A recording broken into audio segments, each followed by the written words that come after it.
Saya tes suara dulu. Oke. Shalom, selamat malam semuanya. Mari kita terus teruskan pertemuan kita malam ini dengan berdoa. Mari kita berdoa. Maha besar Tuhan Allah kami yang bertakhta dalam kerajaan surga.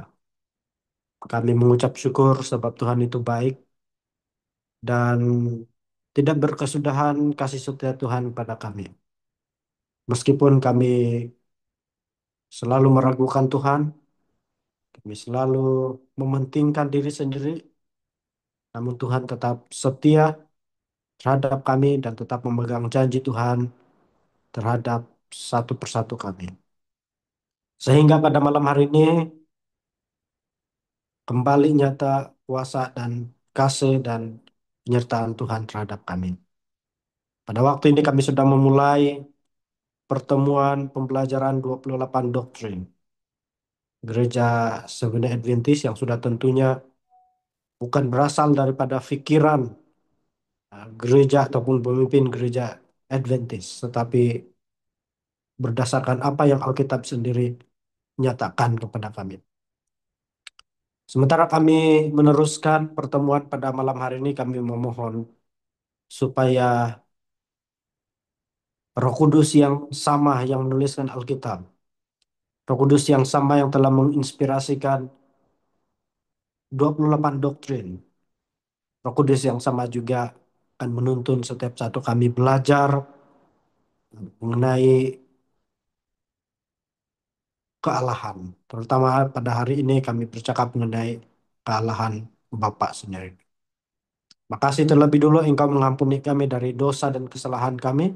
Mampukan kami untuk memahami maksud dan isi pelajaran pada hari ini. Dalam nama Yesus kami sudah berdoa. Amin. Baiklah, Shalom, selamat petang. Saya ucapkan kepada semua yang sudah hadir pada malam hari ini, baik yang berada di Facebook, di YouTube, juga di Zoom. Jadi tadi saya coba on option untuk live melalui direct dari Zoom tadi. Tapi saya login di browser berapa 5 kali cobaan untuk masuk karena lupa password. Jadi ini account di blok selama 30 menit. Jadi tidak sempat 30 menit kah berapa? Ya 30 menit. Jadi saya tidak sempat untuk ubah lagi. Tapi syukur masih boleh masuk di sini Zoom untuk open meeting. Jadi saya masih menggunakan ini software yang selalu digunakan yaitu OBS. Sementara eh, beberapa waktu kebelakangan ini selalu crash. Semoga tidak crash lah, sebab kalau crash tiba-tiba ini nanti di Facebook dan juga di YouTube akan terhenti live dia. Tapi saya akan usahakan untuk sambung semula, sebab itu saya katakan dari pertemuan semula bahwa adalah lebih baik mengikuti dari Zoom. Apapun kalau tidak dapat mengikuti dari Zoom, silakan berada di Facebook ataupun YouTube juga. Kita doakan supaya tidak ada masalah, sebab yang saya perhatikan dalam ini software, ianya bermasalah dan crash bila saya sambungkan dengan device ataupun apa tersebut peralatan kamera lah biasanya. Sebab itu selalu blank, uh, hitam punya screen dan sebagainya. Tapi setakat ini saya lihat tidak ada masalah kalau bukan selagi tidak sambung dengan video rekaman. Maksud saya kamera ataupun device. Jadi saya langsung rekam dari Zoom ini. Oke, sebelum kita pergi kepada pembahasan hari ini, kita punya pembahasan malam hari ini. Singkat saja, ada dalam 11 slide saja. Jadi sangat sangat singkat. Jadi sebelum kita pergi kepada pelajaran pada hari ini, saya senang untuk mengalu-alukan kehadiran semua yang sudah bergabung baik di Zoom, baik di Facebook ataupun di YouTube juga. Terima kasih atas kehadiran kita semua dan mari kita ambil masa ini untuk em, mengongsikan ini live ataupun kalau di Zoom, kongsikan link Zoom yang berada di Facebook, silakan kongsikan di Facebook, begitu juga dengan di YouTube. Dan saya mengajak juga semua untuk memberi respon, uh, memberikan kata-kata semangat ataupun kata-kata sapaan untuk saling menyapa sesama anggota yang sudah bergabung di mana sejak platform kita berada pada saat ini. Bila tulis di komen dan juga di chat ataupun kalau di uh, Zoom pun chat juga. Saya juga senang untuk mem- mengingatkan kembali bahwa kita telah mengadakan, saya telah membuat satu grup WhatsApp khusus untuk kelas belajar 28 doktrin saja. Dan dalam minggu ini saja sudah lebih daripada berapa ini?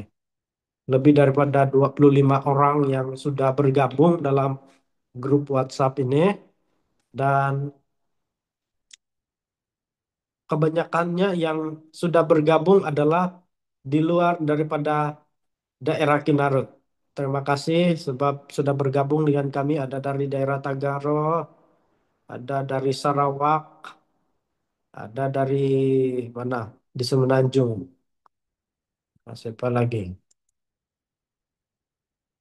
Eh, ya, ada dari Tagaro. Saya tidak kenal pastilah semua.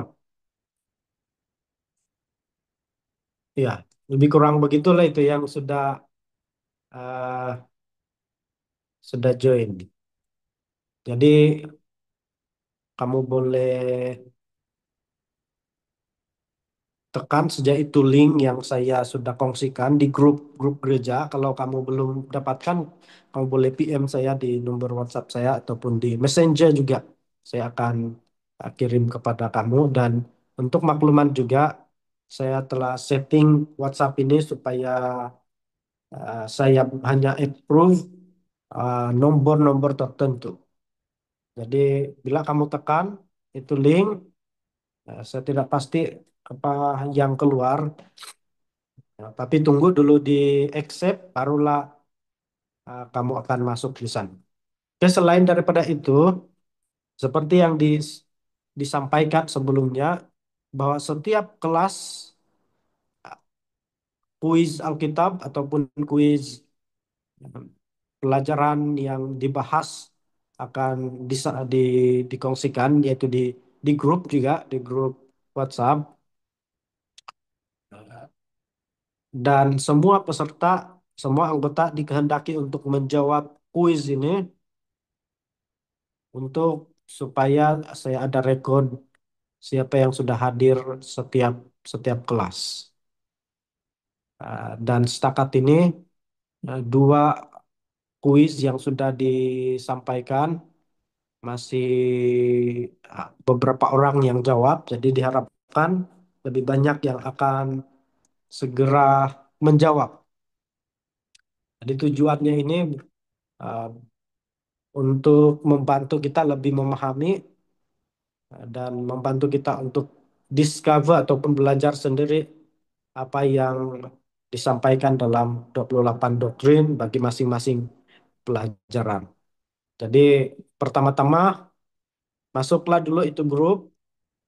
Bila sudah masuk dalam grup, maka setiap bahan-bahan, link, pelajaran, dan eh, link pertemuan, dan juga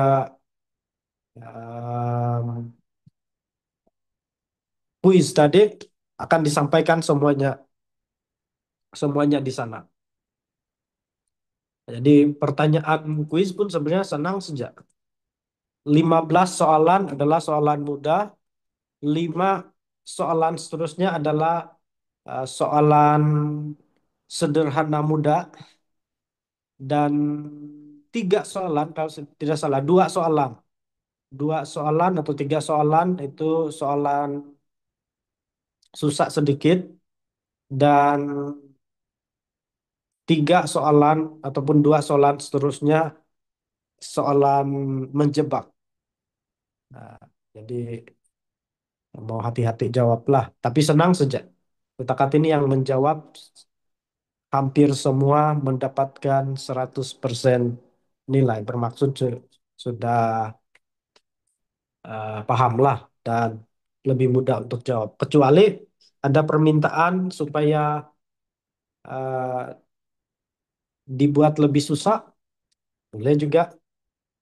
Sebab mungkin kamu rasa itu terlalu mudah, boleh juga dikasih susah. Tapi tujuannya bukan untuk apa memeras otak yang menjawab, tetapi hanya untuk tujuan ulang kaji saja. Jadi sangat senang. Oke, jadi saya pikir itu yang perlu saya sampaikan.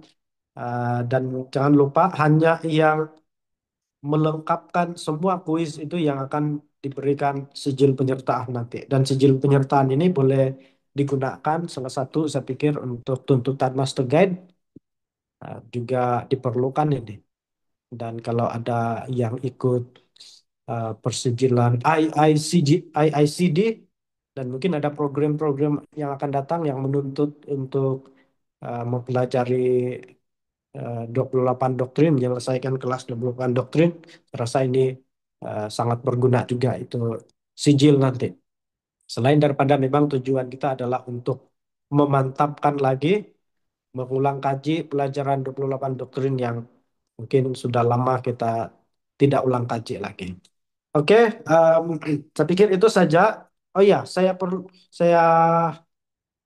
sebenarnya teringat supaya di awal kelas akan menjawab soalan-soalan yang timbul dari Google Form yang sampaikan di kuis itu. Ada ruangan sampaikan eh, soalan-soalan atau kekeliruan, tetapi oleh karena masih sedikit yang ya memberikan respon, menyelesaikan ini kuis, maka kita mulai pertemuan akan datanglah untuk coba menjawab beberapa soalan yang timbul.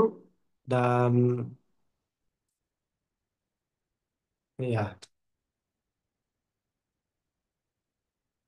dan sementara saya bercakap juga, kamu boleh sampaikan pertanyaan di chat ataupun di komen.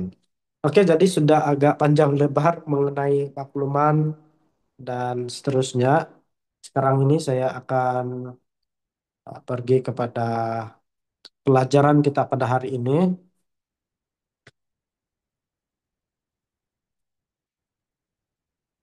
Tapi sebelum itu saya mohon izin untuk uh, share screen dulu lah.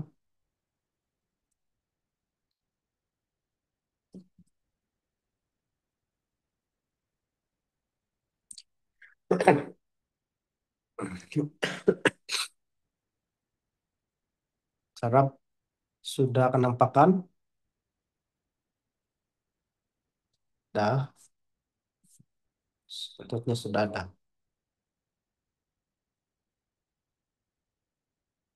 Oke,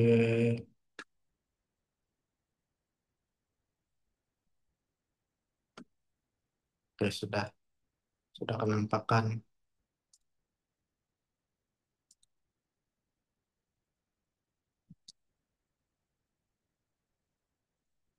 Oke, ini itu saya letakkan di sini lah. Kenapa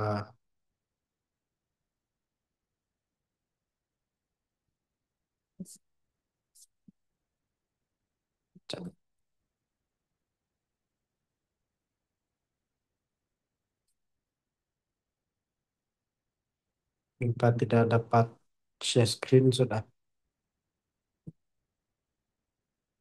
Oke, sudah boleh. Oke, mari kita berdoa sekali lagi. Tuhan di sorga, pada saat ini kami meneruskan eh, kelas ini. Tuhan berkati kami supaya kami lebih paham maksud pelajaran dalam bab yang ketiga mengenai doktrin kekalahan, yaitu fokus kepada kekalahan Allah Bapa. Kami sudah berdoa, meminta dalam nama Yesus Kristus. Amin. Oke, seperti yang kita sebutkan tadi, hari ini kita sudah sampai di doktrin yang ketiga, yaitu doktrin kealahan, yaitu Allah Bapa. Sebelum ini kita sudah belajar mengenai doktrin Alkitab, dari mana Alkitab itu, siapa yang menuliskan, bagaimana dituliskan, sumbernya dari mana, dan bagaimana kita membacanya. Dan di pertemuan yang kedua kita belajar secara keseluruhan mengenai doktrin kealahan ataupun Trinity, mengenai konsep Trinity ataupun Tritunggal itu. Di dalam Alkitab, apakah Allah Bapa sama dengan Yesus dan sama dengan Roh Kudus, dan kita sudah pelajari bahwa kata Esa itu dalam bahasa Ibrani adalah Ehad yang berarti satu dalam kesatuan, di mana kealahan ini terdiri daripada disebutkan Esa, tetapi terdiri daripada tiga kepribadian, three person. Jadi kalau kita boleh sebutkan berapa sekiranya orang, berapa orang yang kita boleh lihat secara sederhana. Saya harap ini tidak membuat kamu bingung lah. Secara sederhana, tiga orang yang akan kita lihat. Tetapi saya tidak dapat sebut eh, yang Allah itu orang. Sebab Allah itu bukan orang kan, tetapi kepribadian ataupun kealahan. Oke, masih sudah tentu ini doktrin, salah satu doktrin yang tidak mudah untuk banyak orang, terutama bagi yang baru satu atau dua kali mempelajari apapun. em, Semoga boleh diulang kembali ini pelajaran jika ada kekeliruan ataupun boleh sampaikan pertanyaan. Jadi kita sampai di pembahasan yang pertama mengenai kealahan itu Allah Bapa, dan akan datang kita akan pergi kepada uh, Yesus Kristus dan seterusnya Roh Kudus. Oke, kita pergi kepada pernyataan doktrin. Allah Bapa yang kekal adalah pencipta, sumber, pemelihara, dan raja yang berkuasa atas segala ciptaan. Dia itu benar dan suci, penuh kemurahan dan rahmat, sabar dan berlimpah kasih dan kesetiaan. Sifat-sifat serta kuasa yang ditunjukkan dalam Anak dan Roh Kudus adalah juga menggambarkan Bapa. Jadi inilah pernyataan ataupun pernyataan doktrin ataupun keyakinan gereja Seventh-day Adventist mengenai Allah Bapa. Secara singkatnya, secara sederhananya, kita meyakini melalui petunjuk-petunjuk dan rujukan dalam Alkitab, saya ada catat di bawah dia punya rujukan, bahwa Allah adalah pencipta dan sumber dan pemelihara dan raja yang kekal. Kita sudah belajar mengenai Alfa dan Omega, yang awal dan yang akhir. Yang kedua, sifat-sifat yang ditunjukkan oleh Anak dan Roh Kudus adalah juga sifat dari Bapa. Jadi apa yang dinyatakan oleh Roh Kudus dan apa sifat yang dinampakkan oleh Anak ataupun Yesus Kristus sendiri, itulah juga sifat dari Bapa. Oleh sebab itu dikatakan dalam pelajaran sebelumnya, ada tiga perkara kita boleh mengenal Allah. Pertama, melalui alam sekitar. Kedua, melalui Alkitab. Dan ketiga, melalui kehidupan Yesus Kristus. Allah Bapa dalam perjanjian lama. Mari kita lihat apa kata Alkitab dalam perjanjian lama mengenai Allah Bapa. Dalam Ibrani ayat 1 dan pasal 1 ayat 1 dan 2, Allah perjanjian lama dan Allah perjanjian baru adalah Allah yang sama yang bertindak untuk keselamatan manusia. Jadi tidak ada ganti-ganti ini Allah, ataupun tidak ada akhir sehingga harus digantikan dengan Allah yang lain. Tetapi Allah yang disebutkan di dalam perjanjian lama itulah Allah yang sama juga yang bertindak untuk keselamatan manusia di perjanjian baru. Di Keluaran 34 ayat 6 dan 7 disebutkan karakter Allah Bapa itu adalah penyayang dan pengasih.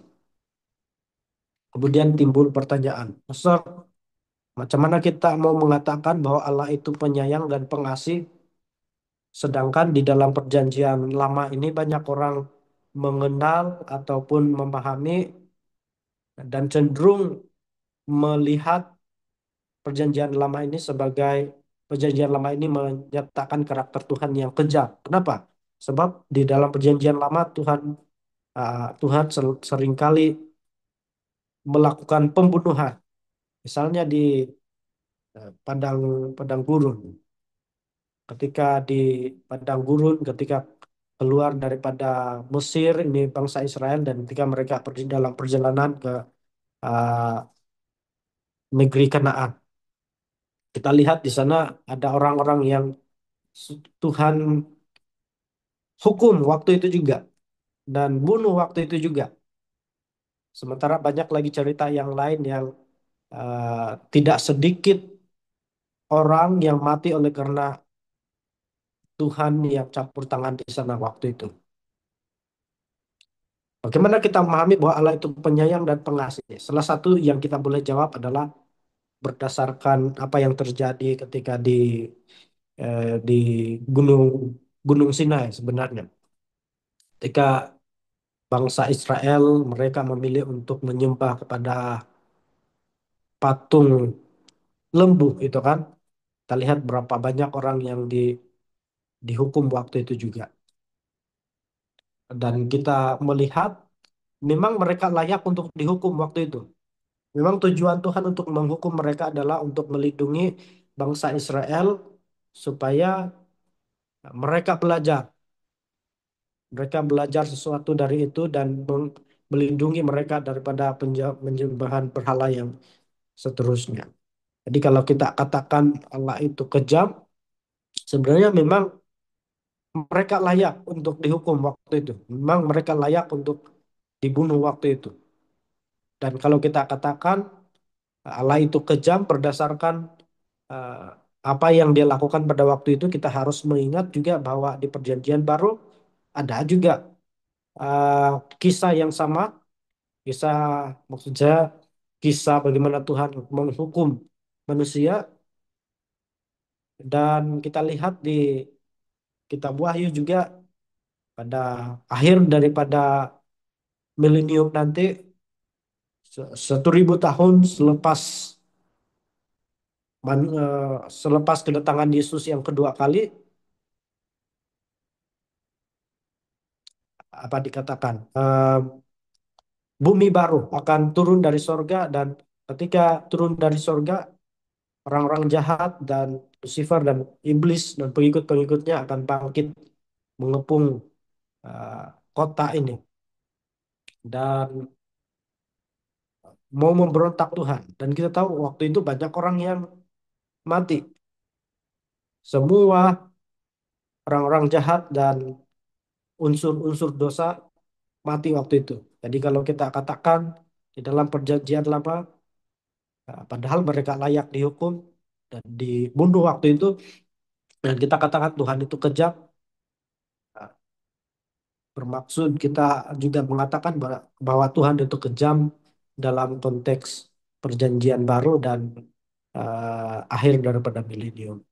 Tapi yang pastinya karena Allah itu penyayang dan pengasih lah, maka Tuhan lakukan penghukuman-penghukuman itu. Mazmur 18 ayat 23 mengatakan bahwa Allah menebus manusia. Sementara Mazmur 146 ayat 2 mengatakan bahwa Allah itu sebagai tempat perlindungan.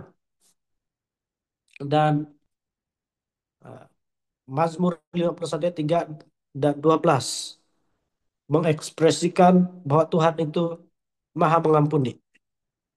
Mazmur 146 ayat 7 sampai 9, Tuhan yang penuh kebajikan. Yesaya 44 ayat 21 dan 22, Allah yang setiawan, setia, lah itu kan. Dan memang kita lihat sepanjang sejarah Perjanjian Lama, Allah itu kita lihat sangat setia. Bermula daripada Adam dan Hawa, ketika Tuhan memberikan, mengucapkan janji penebusan, keselamatan itu kepada Adam dan Hawa, dan disampaikan kepada keturunan yang selanjutnya. Tuhan memegang pada janji ini demi Tuhan memegang janji ini meskipun bangsa Israel ataupun bangsa umat Tuhan yang seterusnya masih tidak setia, memberontak. Yesaya 35 ayat 4, Allah akan membelas mereka yang menganiaya umatnya. Ulangan 32 ayat 6, Allah dinyatakan sebagai Bapa. Kita lihat dalam Yesaya 64 ayat 8, 63 ayat 16, dan Maleakhi 2 ayat 10. Jadi secara kesimpulannya kita melihat bahwa Allah Bapa dalam perjanjian lama adalah Bapa yang menciptakan dan yang telah menebus manusia. Dan dia adalah Bapa kita, dia adalah pencipta dan penebus. Dan Allah Bapa adalah penuh kasih dan panjang sabar. Kita lihat ketika bangsa Israel keluar daripada Mesir, mereka tidak percaya kepada Tuhan.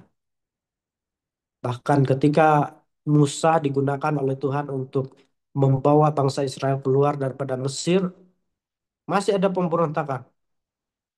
Sampailah mereka keluar daripada Mesir, kamu masih ingat ketika uh, mujizat tentang mana? Mana adalah mujizat yang paling lama yang pernah terjadi dalam Alkitab. Kenapa? Sebab terjadi dalam 40 tahun. Bermula daripada ketika bangsa Israel berada di keluar daripada Mesir, itu lebih tepatnya di padang gurun, sehinggalah mereka memasuki negeri Kanaan. Itu 40 tahun. Dan ya, dan waktu itu ketika mereka sudah hampir kehabisan makanan, sebenarnya waktu itu mereka masih ada makanan, masih ada em, air sebenarnya waktu itu, tetapi mereka punya kerisauan itu kepentingan diri sendiri mengatasi iman mereka kepada Tuhan yang sudah menunjukkan banyak kuasa mujizat sebelumnya.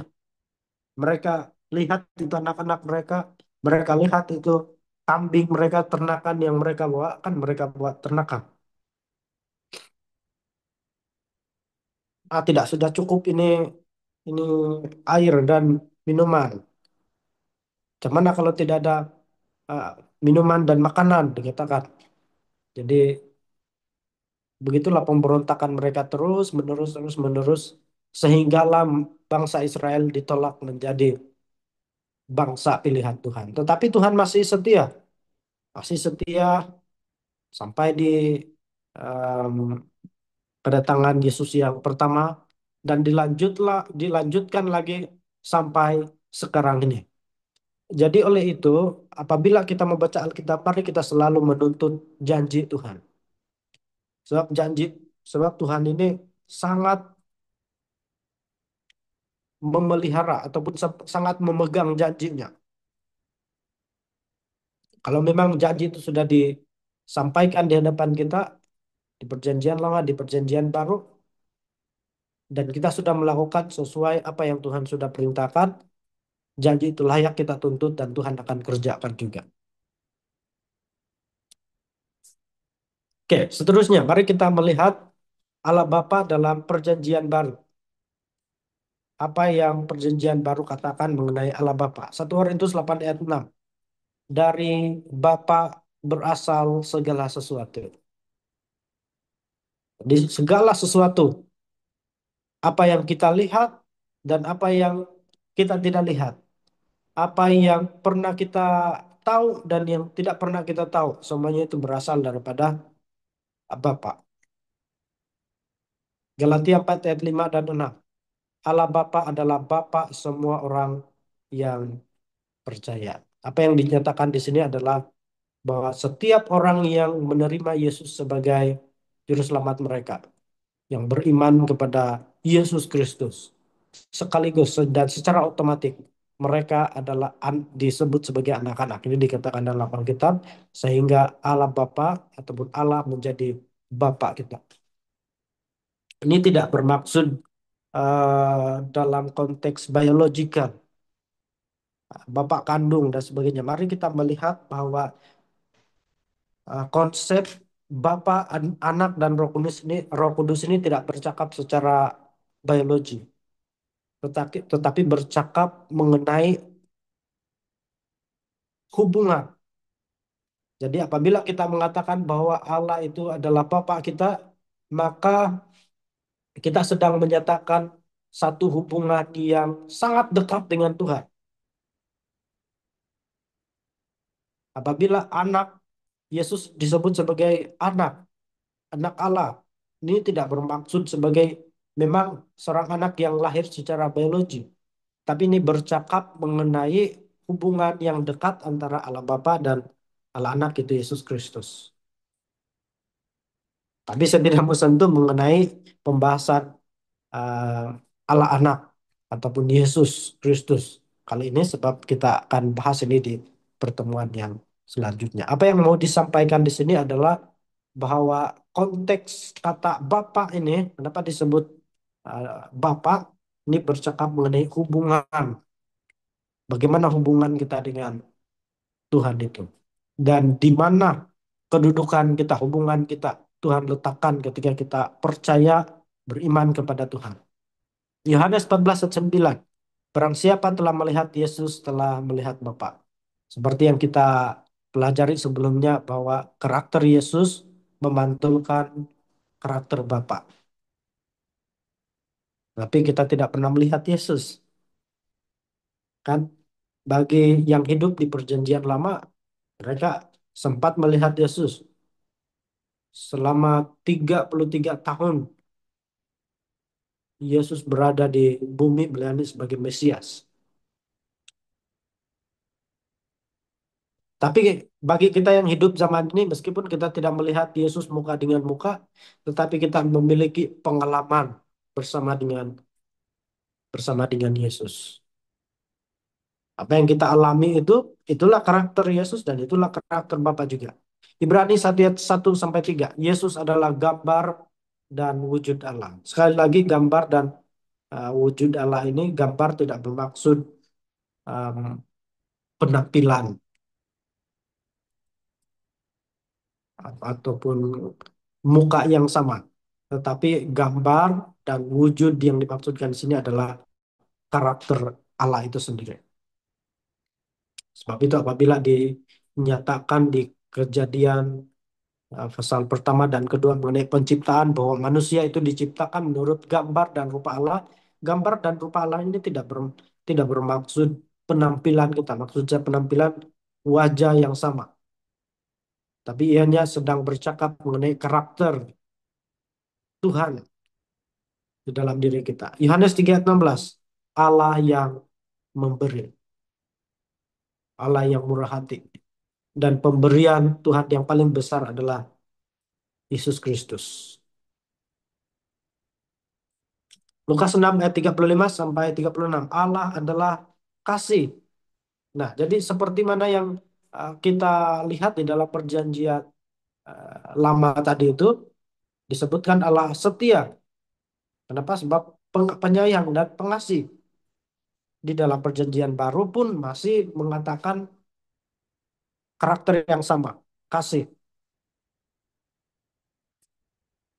Matius 16 ayat 27. Allah Bapa terlibat dalam proses kedatangan anaknya yang kedua kali ke bumi ini. Apabila kita lihat dalam Matius 16 ayat 27, Wahyu 16 ayat 16, Matius 26 ayat 64. Sekali lagi saya tidak akan baca satu persatu ini ayat, tetapi mari kita rujuk eh, masing-masing di Alkitab kita yang dikatakan ayat ini.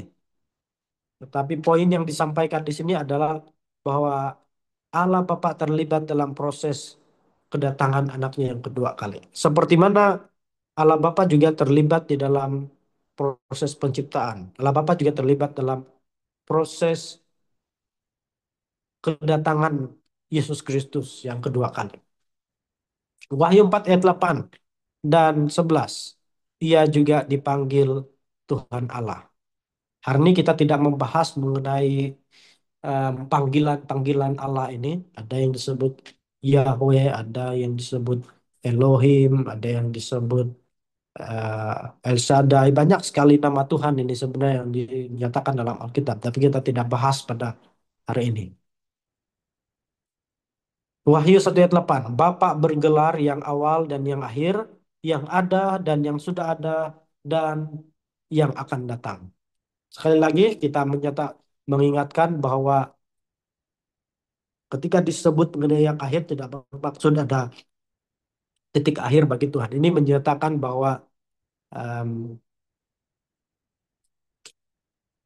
kekekalan ataupun kalahan Bapa itu adalah kekal. Jadi secara ringkasnya Allah Bapa di dalam perjanjian baru adalah Bapa yang mengasihi, memberi dan menyelamatkan. Dan Ia adalah Allah yang diakui sebagai pencipta segala sesuatu melalui anaknya Yesus Kristus. Sekali lagi, konteks ataupun konsep anak di sini tidak bercakap mengenai biologi tetapi hubungannya, hubungan yang dekat antara Yesus dengan Allah sendiri ataupun Allah Bapa maksud saya. Ia juga adalah Allah yang menyelamatkan manusia berdosa melalui anaknya Yesus Kristus. Ini yang terakhir, kesimpulan. Kesimpulan dari seluruh pelajaran mengenai doktrin Allah Bapa.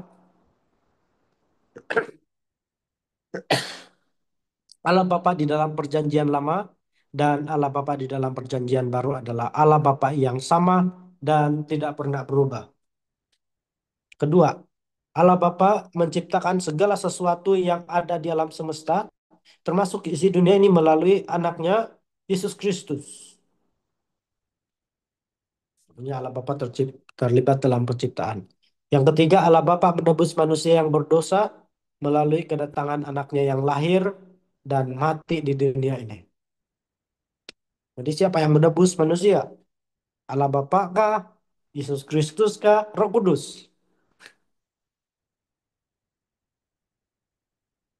Dikatakan dalam pelajaran ini bahwa Allah menebus manusia yang berdosa melalui kedatangan anaknya yang lahir dan mati di dunia ini. Bermaksud yang melakukan, yang menyelesaikan pekerjaan penebusan itu adalah ketiga-tiga oknum kalahan. Bukan Yesus Kristus saja, tetapi ketiga-tiga oknum kalahan. Yang keempat, kita dapat mengenal Allah Bapa melalui anaknya Yesus Kristus. Dan Yesus adalah gambar dan wujud Allah Bapa. Selesai. Jadi kalau kita mau mengenal Allah Bapa, kita harus mengenal terlebih dulu Yesus Kristus. Sebab Yesus adalah gambar dan wujud Allah Bapa. Jadi itu saja pelajaran hari ini. Tidak apa? Tidak panjang, tapi mau 30 menit juga untuk selesaikan. Oke, jadi sekarang ini kalau ada pertanyaan yang mau disampaikan, ya, boleh sampaikan di chat ataupun di ruang komen. Mungkin agak lambat mungkin di sini YouTube dan Facebook sampai ke komen dia, tapi saya akan simpan jika ada lagi selepas ini. Sementara di Zoom, saya lihat,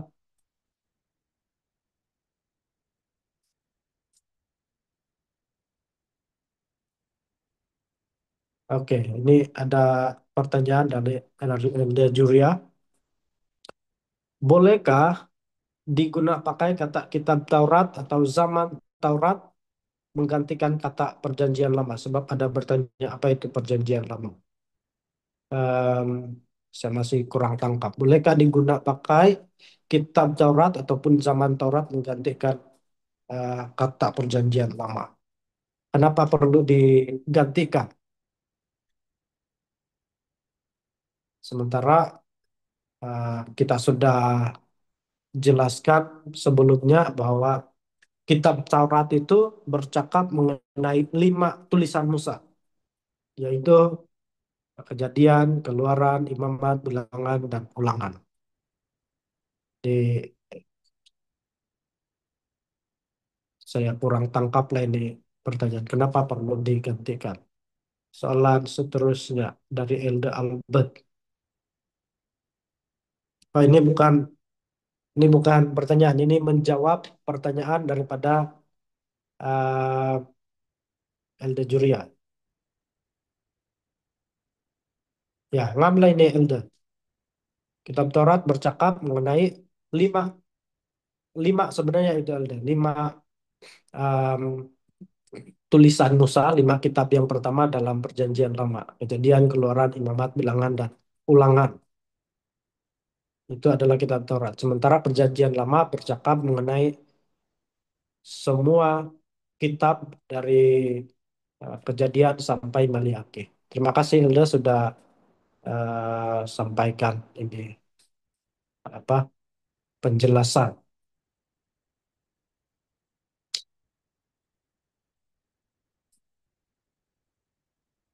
Begitu juga dengan Perjanjian Baru, bolehkah digunakan pakai kata kitab Injil? Sekali lagi, ini mem- ya lima ada pembetulan dari Elda Alpen. Terima kasih. Em, ada soalan lagi dari Elda Juria, dikatakan bahwa saya kasih perlihatkan galeri lah di sini kan, lupakan mungkin. Oke. Di sini dinyatakan sekali lagi bahwa begitu juga dengan perjanjian baru, bolehkah digunakan pakai kitab kata kitab Injil untuk menggantikan. Ini sekali lagi ini memiliki maksud yang berbeza. Tadi kitab Taurat maksudnya berbeza dengan perjanjian lama. Sementara kitab Injil juga memiliki maksud yang berbeza dengan perjanjian baru. Kitab Injil pula, kalau kitab Taurat tadi itu 5 tulisan Musa, yaitu kitab Kejadian sampai Ulangan. Sementara eh, kitab Injil pula adalah 4 tulisan pertama dalam perjanjian baru, yaitu Matius, Markus, Lukas, dan Yohanes. Tapi perjanjian baru itu bercakap pula mengenai semua kitab dalam perjanjian baru, yaitu dari Matius sampai Wahyu. Jadi ini perkataan yang berbeza. Jadi soalannya saya pikir kurang apa? Kita tidak boleh jawab ini bolehkah digunakan pakai uh, kata kitab Injil menggantikannya. Dan saya tertanya-tanya, kenapa perlu ditukar? Kenapa perlu tukar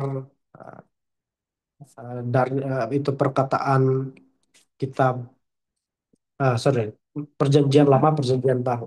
Perjanjian lama dan perjanjian baru itu hanya untuk memisahkan, eh, membahagikan Alkitab menjadi 2 bahagian. Yang pertama, bahagi pada 2 bahagian itu perjanjian lama dan perjanjian baru. Oke, terima kasih dengan pertanyaan ini dan juga ada respon. Sila sampaikan kalau masih ada lagi.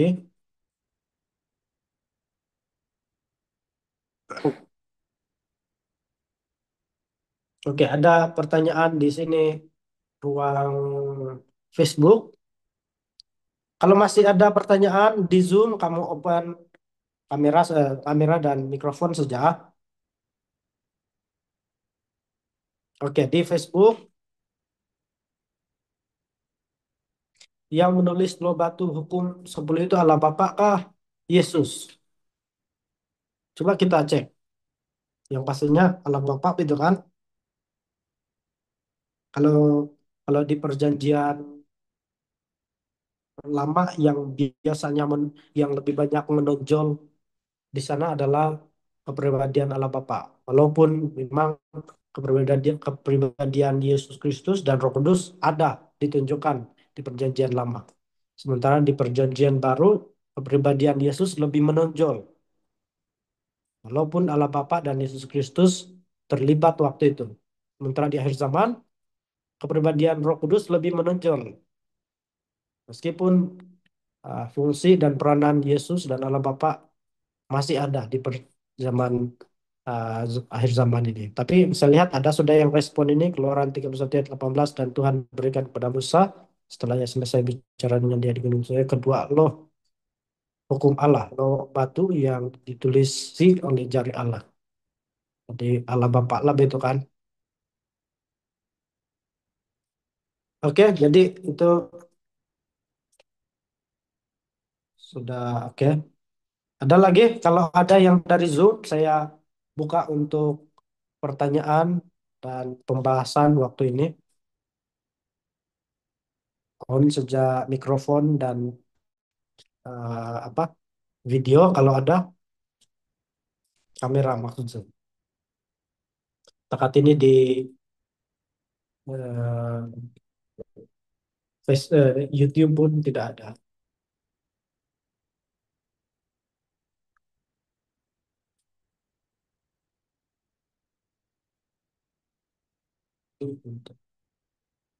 Oke, jika tidak ada, kita akan selesaikan di sini. Jangan lupa untuk em, mendapatkan link kelas grup, maksudnya grup WhatsApp. Saya lihat banyak sudah yang request join. Selepas inilah saya accept, Pak.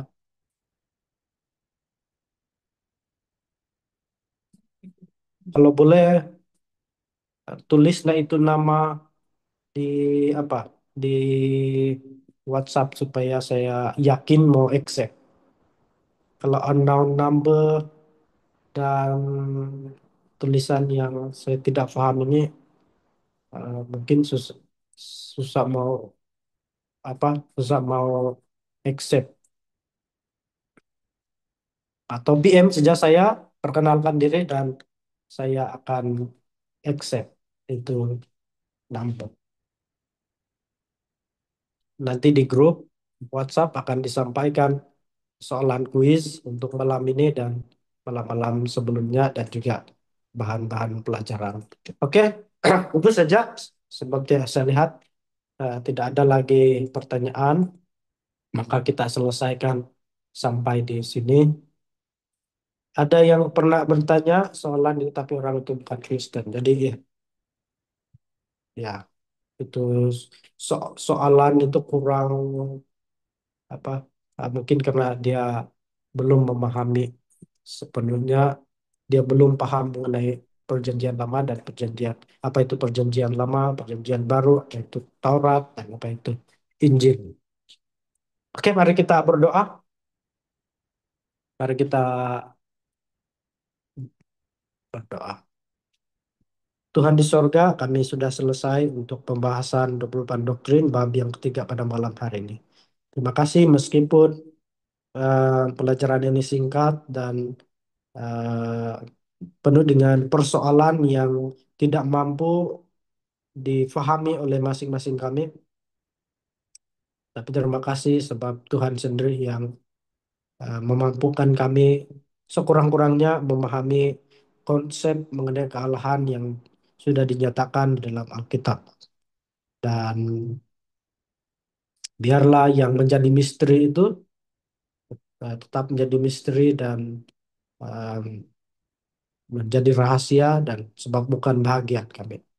Makasih juga berdasarkan pelajaran kami malam hari ini, kami melihat diingatkan kembali bahwa Tuhan itu setia, pengasih, pengampun, penebus, dan seterusnya. Makasih sebab janji yang Tuhan sudah ucapkan di perjanjian lama dan perjanjian baru, janji yang sama juga dapat kami tuntut dan Tuhan akan kerjakan dalam kehidupan kami masing-masing uh, pada zaman akhir ini. Terima kasih Tuhan.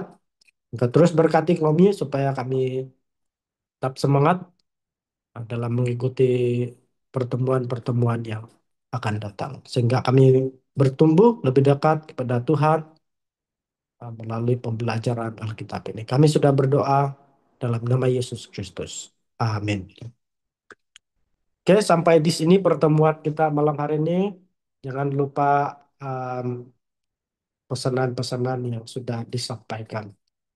Tuhan memberkati kita semua. Saya akan end Zoom pada saat ini. Tuhan memberkati kita semua.